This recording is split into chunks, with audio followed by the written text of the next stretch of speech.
And we will switch over to Mr. Diego Alatorre. Okay.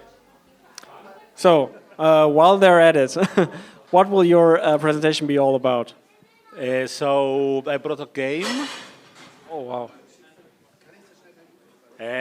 Yeah, I'm going to present a game that is the result of a process of research that I've been doing through the last years. So I will have a little introduction of my work, how I came to this moment, and then I will invite everybody to go to the Maker's Corner to try out this game. Okay. That sounds very good. Diego, how come that you're here in person? Sorry? How come that you came here in person? Yeah, so when I sent my presentation, I was not sure that I was going to be able to come because, yeah, I had to take some decisions. But in the end, I come from Cologne, so I've been living in Germany for the last couple of months, so it was easier. Well, not easier, but it was, I think, richer to be in person, so that's how I came here. How long have you been in Hamburg? Less than 24 hours. Yeah. How has it been treating you so far? I mean, the weather is not that good, but to be honest, it's always like that here. I know. It's not my first time in Cologne, as you will see in my presentation later. Hamburg? Sorry, it's not my first time in Hamburg. I've been here a couple of times already, so I know it's pretty cold. I was prepared for it. So, but actually, it was impressive because I come from Cologne, which is not that far away, but the weather it's very different. The people are different as well, some might say. I'm not sure. But I think, yeah, thank you so much for having us. And here's your presentation. Do you want to have the mic over here? Okay. So, ladies and gentlemen, and everyone else, this is Diego Alatorre. There you go.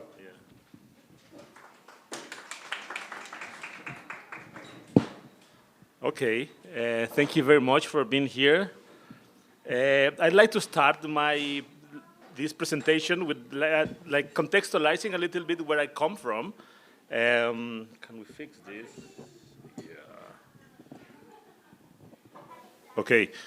So that I'd like to contextualize my work, and so that like because we are talking about games, and ideally games in general they are not that fun to talk about. So it's better to play. But in order to understand or like to have like a more richer experience, I would like to introduce not like myself. So this is me, like over here. Yeah, like almost 30 years ago, maybe. In Jalapa, in Mexico, like in Mexico, where I grew up. So this was my primary school. And then I moved to Mexico City to study industrial design. So this was maybe the first game that I designed. My background is in product design, so I'm used to working with this kind of tangibility. So no with video games, but more with yeah, like now mainly with board games. But I started more like with product design, and I did my master's in the Netherlands. So I'm acquainted already with this weather. I lived like for almost 3 years in Delft, and it was a game that we designed there. I'm not going to talk too much about the game because I hope the pictures can show a little bit what they are about. And then after the master's, I went back to Mexico City and I started working at the university, embedding game in my practice.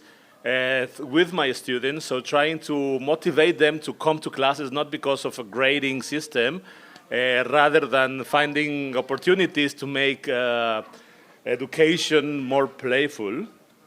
And by doing this, like slowly I gravitated toward game design. This was the first game that we designed there with my students.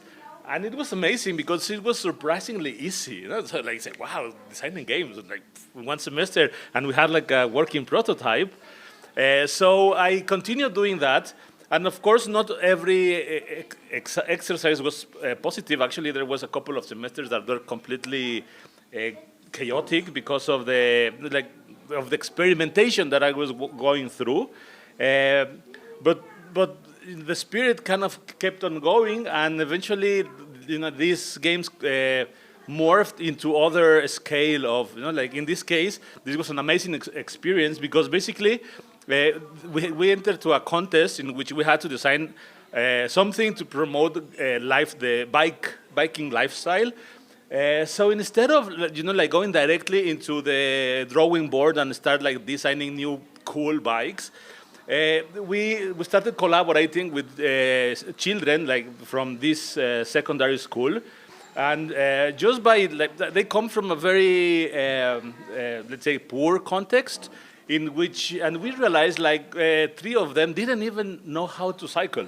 So before actually going into like designing, we said, okay, let's teach these guys how to cycle. Like they cannot design something or co-design something for biking if they don't know how to cycle.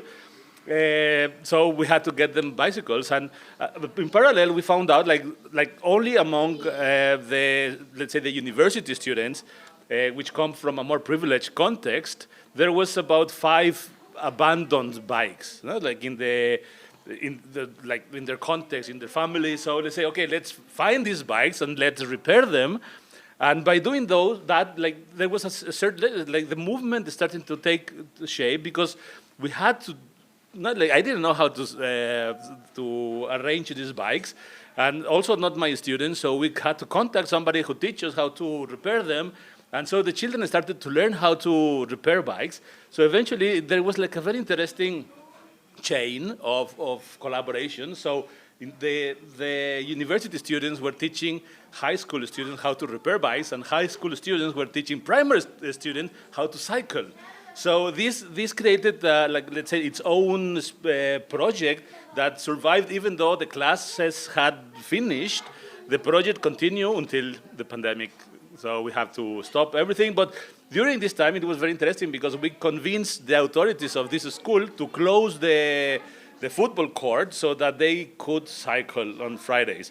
So it was a very interesting project and gave me also like the feeling of integrating my students not only as learners, but like in the moment that they have to teach somebody else, there was a very interesting shift of power dynamics that they had, that because they became responsible for keeping this space safe.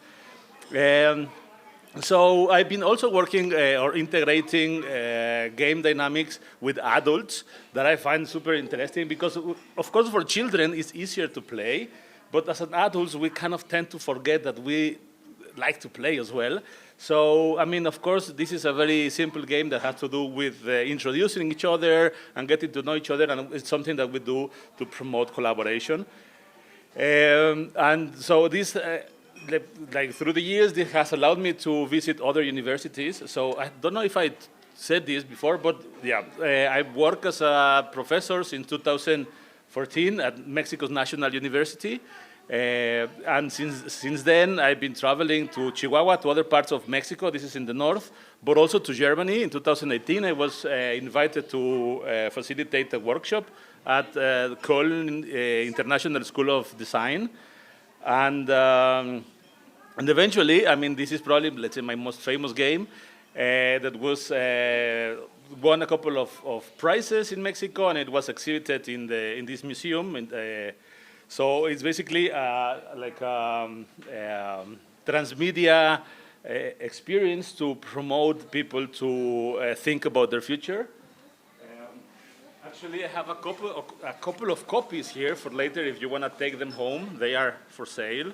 So this is kind of like, it has evolved from this big, museographic entity that is very hard to move around to a very simple booklet that like tells all the story and gives more, let's say, like kind of a role play game.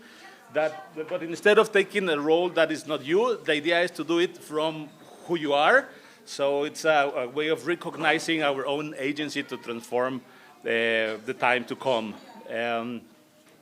So this worked also very well in 2019, but then we had to close because the pandemic arrived, so we couldn't play this. So eventually what we did is we created like a Miro version of it that we cannot see for some reason here, but you have to trust me. So we graphically programmed, because it's not coded programming, but it was graphically we made, like, say, like an analog version of the original game, and we put it on a Miro board, and that allowed to continue exploring the future pluriverse without any fear of contaging each other.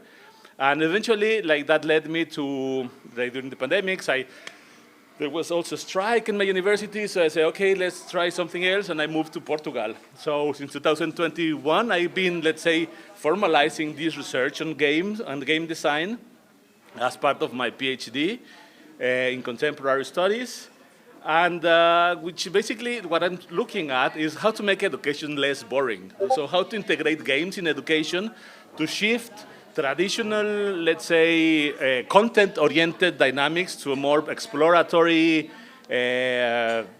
playful, open-ended interactions where students learn whatever they need in the moment that they are ready to learn. So it's like shifting this idea of taking content and put it into the student's mind, rather than everybody finding their own knowledge, everybody learning whatever they need. That is something that goes beyond my capacity of my own language, which I think is also very interesting, because everybody, when we're playing, we have to get out of our comfort zone, and it is there when there are learnings. So, and as teachers, because, you know, like, I know I've been also giving a lot of workshops for teachers to integrate games within their classes, and they tend to think of very boring games. So, but the intention is there. So the idea is not that the teachers take the responsibility of entertaining the students, rather than opening the responsibility of the learning space for students to become co-responsible of keeping this space open and dynamic and respectful and playful, basically. So it also has to do with like kind of taking away some of the responsibility of the teachers that have to be experts, that have to grade, have to be psychologists and all of this, rather than creating autonomy within the students so that they can like become co-responsible as like creating more this relational richness that we experience through play, no? Because it is playing that we get to know our best friends, and that we form that we allow ourselves to go beyond the normality. And so I think if this is not that's what I like about these spaces, but I think it's in the school there is a lot of potential for integrating these dynamics into something that can eventually permeate outwards, like as I mentioned with the bikes. So if we think about games as a way for our students to replicate the dynamics, the games they design, to replicate them with their friends, so we're taking education out of the borders of classrooms, because it is through playing these games that the students engage with their friends, with their neighbors, with their family. And so I think it's just it's like a very interesting medium to extend education beyond traditional borders.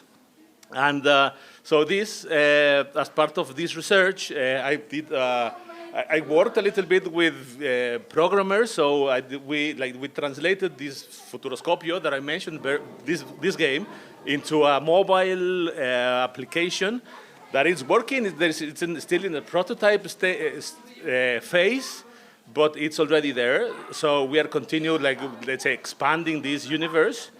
And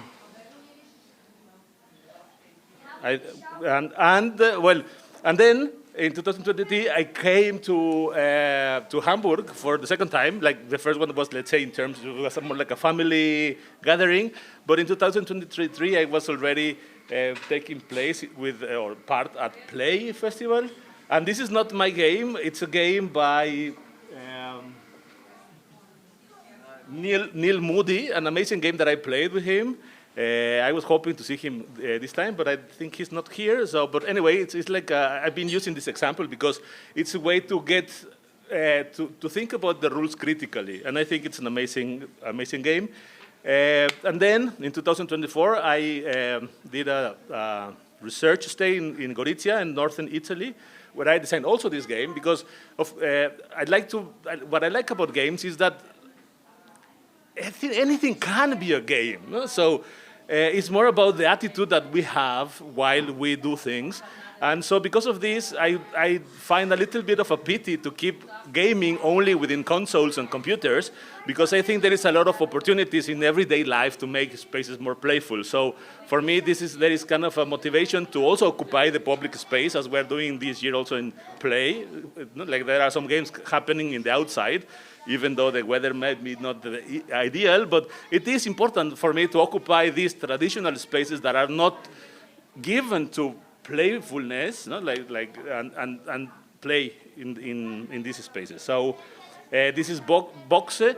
It's kind of like there is basically two stages of the game. First, you have to build the highest tower as possible, as you can see in this picture, and then you have to destroy it controllably from the top down. So there is also collaboration and there is also competition, because the idea is that you get more points if you destroy the box, or if you throw down the box that is higher, and then you have like throwing something and you have to go destroy it from the top down. So, and what I like about this is also made with garbage. So it's the idea also that games should be accessible and can be done with anything. So we don't need to have like a lot of expensive tool to play. So we can reinterpret the material richness that we have already at hand, because we live in a society where there is a lot of shit already produced. So like thinking about playfulness, also like some sort of collage that is not limited to a 2D surface, but that implies taking pieces of games or code or thing that is already there, so like it's interacting with this shit that is already being produced, and how kind of giving them a new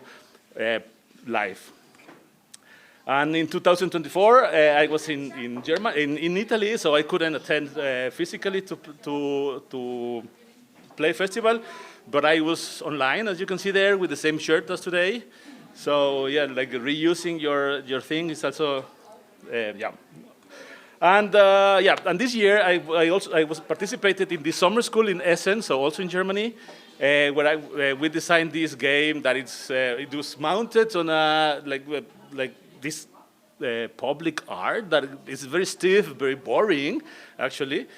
So it was also like a way to reinterpret the city to make it more playful. And finally, so I'm here because I come from Cologne, which is not that far away, because I'm doing a fellowship over there, like finishing my PhD thesis, which I will deliver hopefully before the year ends. I hope so. Yeah, and yeah. So basically, like my whole research has to do with this relationship between playfulness and games. No, like games as some sort of artifact that it's finished, it's already boxed, it has very clear instructions. Sometimes, no? But in general, mainly as adults, we tend to think of games as this, not like we cannot cheat. No? Within a game, you have to follow the rules. But when you are designing the game, the rules are not completely stiff yet. So we have to play with the rules.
at why we play, how much, where, how, which, and when. And I'm particularly interested in this how we play, because if we think about it, we can't describe how we play, but like looking at the rules. Not the rules tell us from a top-down perspective how we have to play. But if we think about how play emerges and as a more like a bottoms-up playful process, we have to look at the attitudes that are elicited when we play. And I like this ambivalence of the question that requires to not only think of how people play as adults think, like limited by the rules, but how children play just by, you know, like how these behaviors emerge out of certain qualities of games. Which, like if we think about this, then we can also think about games in a different perspective. So looking at the diversity of how games are evolving, and I think football is an amazing example of this fleetingness of games that, you know, like when somebody's playing, we want to be part of it. So it's kind of a natural way to engage people, and naturally, because we kind of get bored of playing always the same game, we start changing the rules of the game, and by shifting how we play and where plays happen, so it's a different game in the end. So it's not the same playing chess in a table, or playing chess on the street, or playing chess on the metro. So the game is the same, but it's not the same game because each, like the context also has an impact on playing, and also like thinking about crafting the game as part of the game. So like involving the creative process of doing games as part of a playful activity. So anyways, this is to bring you to the actual title of the conference or the talk, that is Labirinto del Castello, which is inspired in a real story that happened a couple of centuries ago in northern Italy. But it's a very interesting collision of different ideas that kind of made sense in Gorizia when I was 1 year ago in Italy, that like kind of merge this exploration that I've been doing since a couple of years ago, playing with tiles and reinterpreting and studying Carcassonne, for example, in this picture, and coming with like different. This is also what I presented in a couple of years ago, and it's also like as a researcher, I've been keeping track of all the different prototypes that have allowed me to get to the version that I have today, that we will play later. So you can see here the different prototypes, and it has been a process in order to be more accessible as well, and trying to think about games as a systems. So in the moment that, by doing this, you can see here there is already a system. So in this case, the game is built with only 2 elements. So here there are more elements, as you can see, dice and other things that we don't need them to play like this, the current version. But in terms of the elements of this fictional world that I created around a myth in Gorizia, so there are 70 pieces and all of them are different. So it's kind of like domino in a way, because there are all the potential combinations of cards, and there's only one of each. So in total there is 70 pieces, and the story goes around Dama Bianca, who was a woman that lived in northern Italy 500 years ago, and she was murdered because she was a very successful woman. So and this is like there is a myth that her ghost lays around, and it appears every 7 years, and whoever has the guts to save her will have access to the treasure. So in the game, what we have to do is find Dama Bianca, which you can see over here, and in order to free her, we have first to tame her 7 dogs and finding the key of the treasure. So, I mean, I can explain you why it is fun, but I think instead of explaining it, it would be better if we play it. So I think I'm a little bit over the time. So these are my my contact details, and thank you very much.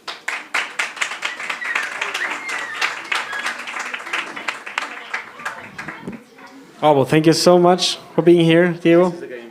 Oh, this is the game. Yes, Oh, you have to show it. Cute and small game. Okay, where will you show it?